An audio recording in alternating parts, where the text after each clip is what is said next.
Continuando a abordagem sobre doenças da cultura do trigo, iremos abordar agora as doenças de ocorrência na espiga da cultura do trigo. Sou Sheila Cristines Balqueiro, analista e fitopatologista na Embrapa Trigo. Os objetivos desse nosso trabalho é apresentar as principais doenças de espiga de ocorrência na cultura do trigo, contextualizar estratégias de controle e evidenciar pontos de atenção para a eficácia do manejo de doenças. As principais doenças da cultura do trigo que ocorrem na espiga é a giberela e a brusone. A giberela é de maior ocorrência na região sul, temperaturas mais frias, e a brusone em temperaturas mais elevadas do Brasil central. As duas doenças têm perdas nos grãos de elevado grau, giberela em torno de 25% e brusone chegando até 100% de perdas nas lavouras. Vamos conhecer um pouco sobre as doenças, então, de espiga giberela, que tem uma característica que é o branqueamento da espiga, assim como a brusone também apresenta um sintoma muito parecido e as duas podem ser confundidas, esse branqueamento da espiga.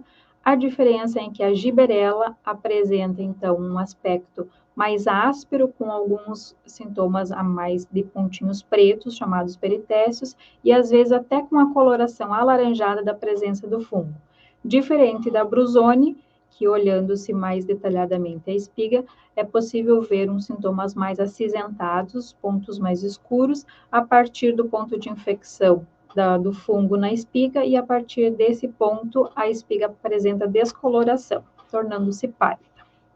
São duas doenças extremamente importantes para a cultura do trigo, são gargalos para a expansão do trigo em algumas regiões devido à ocorrência dessas doenças, que potencializam, então, diminuindo o rendimento da cultura.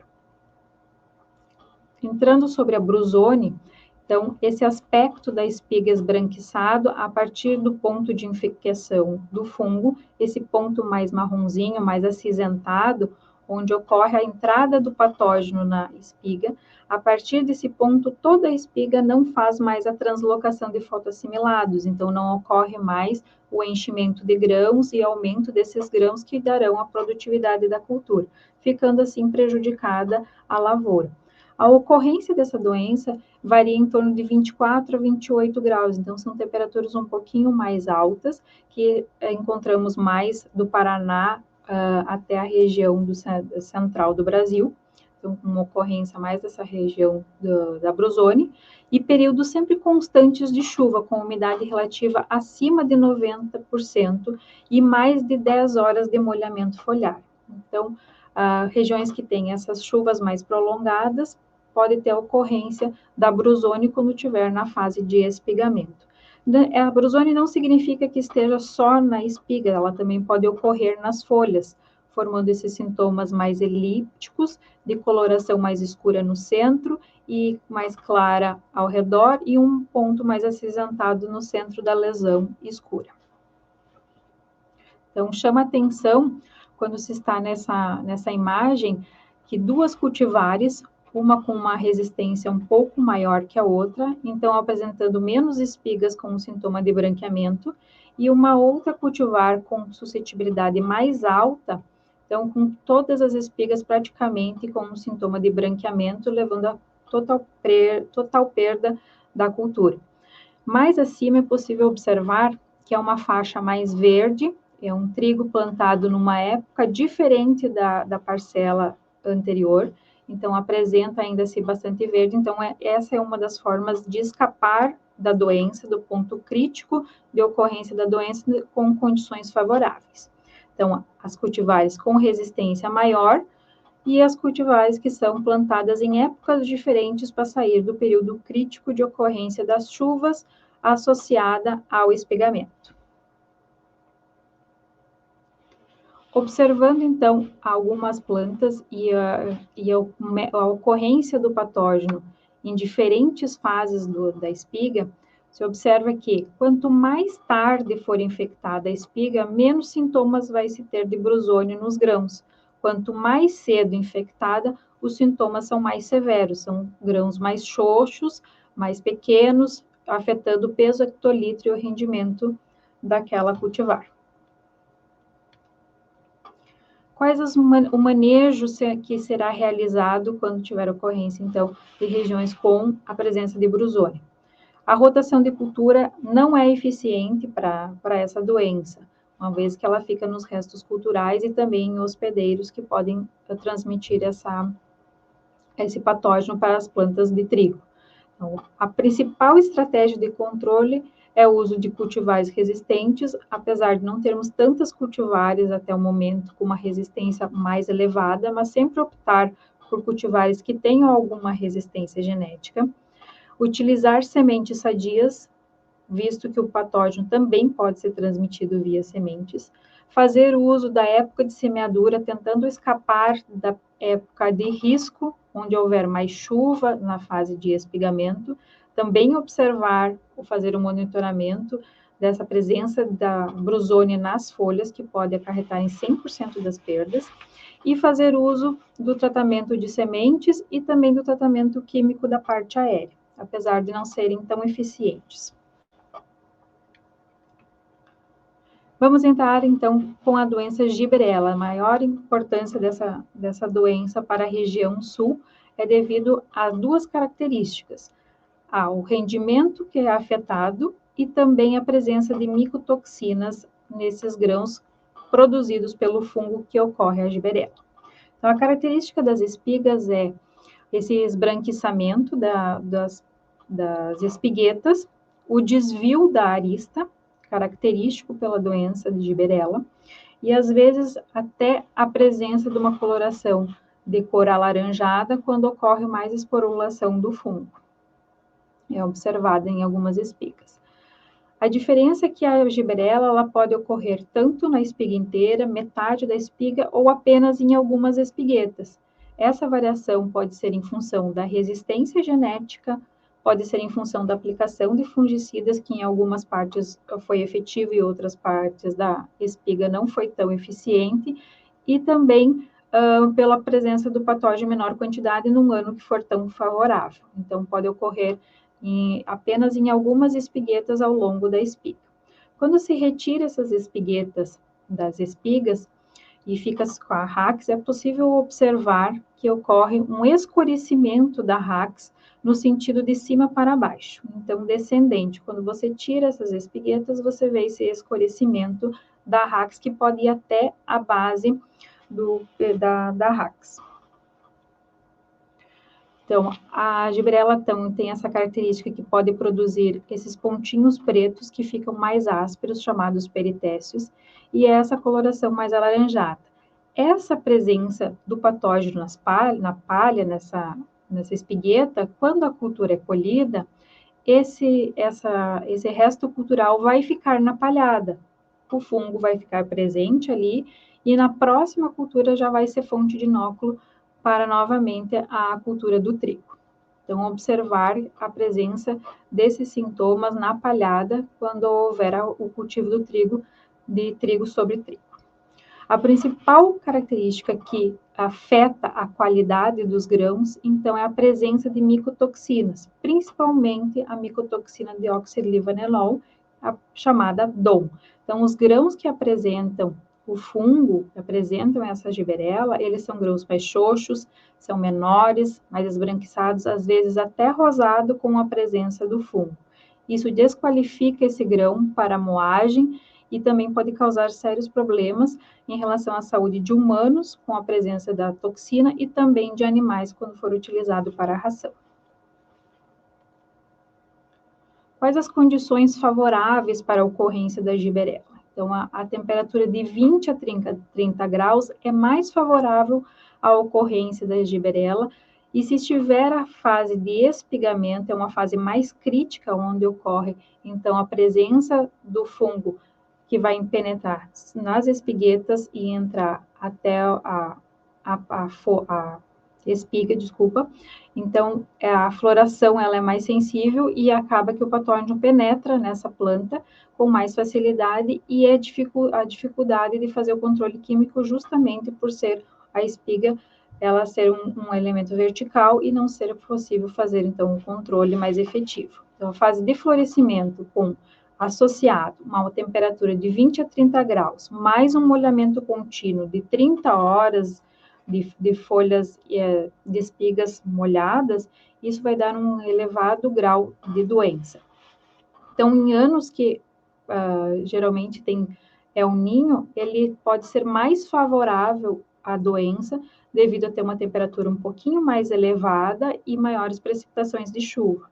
Já quando ocorre o fenômeno de Laninha, pode ser menos favorável à ocorrência da doença, porque temos temperaturas um pouco menores na primavera, quando ocorre a floração, então, do trigo nas espigamento, e uma menor precipitação. Então, a combinação desses elementos é fundamental para a ocorrência e desenvolvimento da doença. Como um exemplo de quando fazer o controle químico, então, num ano que a gente tem uma precipitação menor, né, em anos mais secos, na primavera, fazendo o monitoramento da lavoura, é possível fazer associar a previsão do tempo, então, se vai ocorrer chuva nas próximas 24, 72 horas, fazer o controle químico antecipado, sempre antes de ocorrer a chuva, as espigas precisam estar protegidas. Então, se há uma previsão de chuvas, você faz a proteção da espiga com fungicidas, deixando as espigas preventivamente protegidas para a chegada da chuva. Então, períodos mais longos de chuva, mais favoráveis a ter a ocorrência da doença. Já num ano como o de setembro de 2018, em que houve vários períodos de chuva seguidos, o controle químico precisa ser mais acentuado. Você precisa fazer um controle mais objetivo, fazendo sempre antes da chuva, e repetir esse controle químico de 7 a 10 dias se houver nova previsão de chuvas. Então, quais são as medidas de controle mais efetivas para a giberela? Então, utilizar sempre cultivares com maior grau de resistência. A época de semeadura também é importante para tirar da época mais crítica, ou então fazer o escalonamento de cultivares, sempre observando o ciclo de cada cultivar, para que na época mais crítica de um ano muito favorável, não se tenha florescimento em períodos muito chuvosos. E o manejo químico com fungicidas sempre da forma preventiva.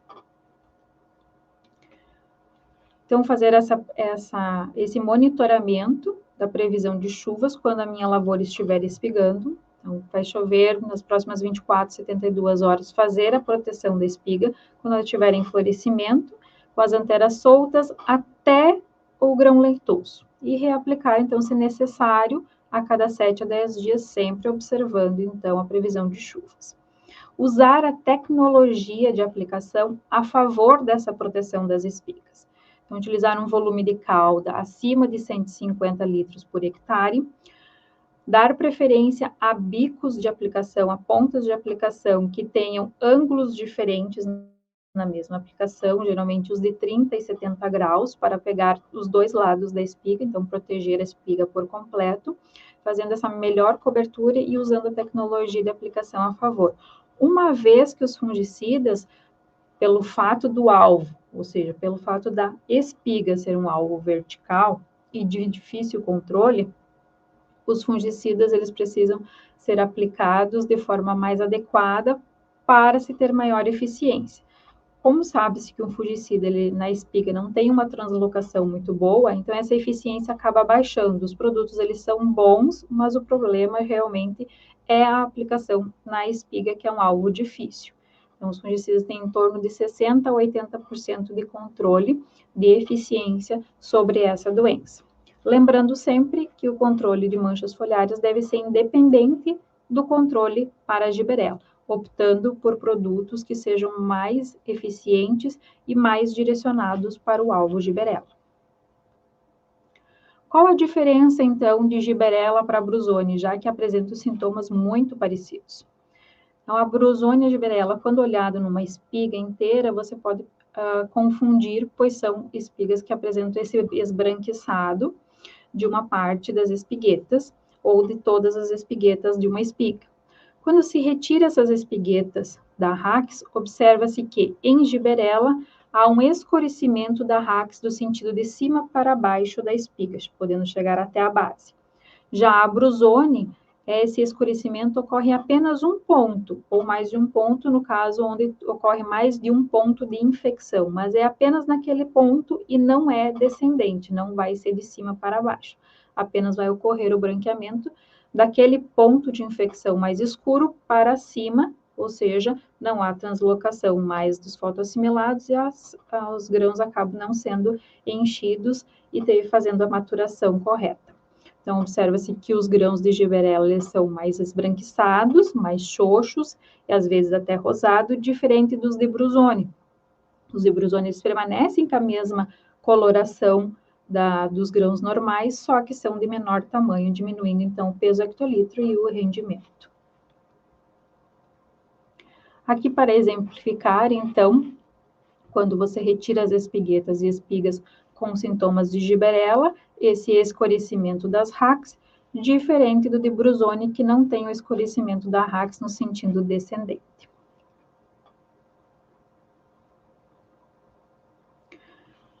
Nas espigas, então, observa-se, então, essas diferenças e qual o resumo, então, para o controle dessas duas doenças, a espiga com Gibberella e as espigas com Brusone. Optar, então, sempre pela resistência genética das cultivares, com resistências maiores para essas doenças. Fazer o escalonamento de cultivares ou a época de semeadura diferentes, para não se colocar toda a lavoura numa mesma fase de espegamento, que vai ser difícil para fazer o controle químico, a entrada do trator na lavoura, se for uma lavoura muito grande, e também tirar da época de florescimento o maior risco com a previsão de chuvas. Usar sempre fungicidas da forma preventiva para as duas doenças, a fim de proteger as espigas antes que ocorram os períodos de chuva. Então, conhecer a resistência genética das cultivares é fundamental para se traçar as estratégias da lavoura durante a safra, conhecer a condição climática daquela safra que está ocorrendo, né, sabe fazer o monitoramento tanto da lavoura quanto das condições climáticas, para se saber quando vai chover e quando dá o período mais crítico, para se decidir, então, pela melhor estratégia de controle que seja mais eficiente para a Gibberella e para a Brusone. Obrigada.